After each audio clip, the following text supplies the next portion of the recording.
En marge de sa participation à la plénière consacrée aux technologies aérospatiales appliquées à l'agriculture, Son Excellence le Premier ministre Abdelkader Kamel Mohamed et sa délégation ont eu des entretiens avec le président du FIDA,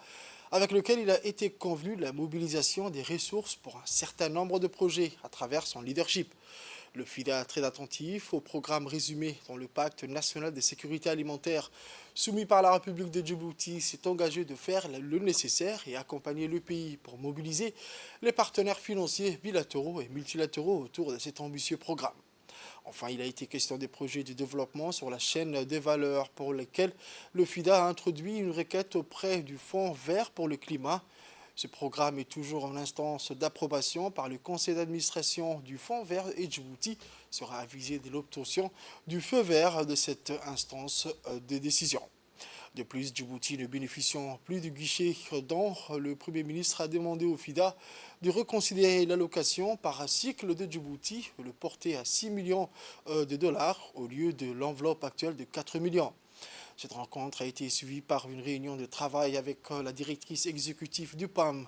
Il a été question également de parcourir ensemble les impacts de différentes interventions de cet organisme qui dispose d'une plateforme de dispatching à Djibouti. Lors de ces échanges, le Premier ministre djiboutien a sollicité une meilleure couverture des besoins du pays, et en particulier à l'endroit des populations rurales et les populations flottantes vivant au sein de la capitale et par conséquent augmenter le volume de produits alimentaires destinés à Djibouti.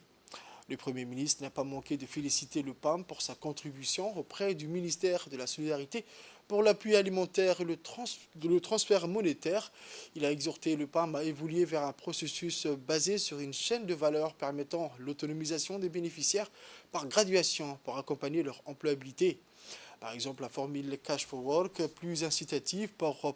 encourager les bénéficiaires, par exemple, à la production laitière, à la conservation, la mise en bouteille, le Cash for Work pour l'ouverture des pistes en permettant aux hommes de désenclaver leur terroir. La directrice exécutive s'est engagée en coordination avec l'équipe pays à prendre en compte la demande du pays et de tout mettre en œuvre pour son exécution dans le meilleur délai.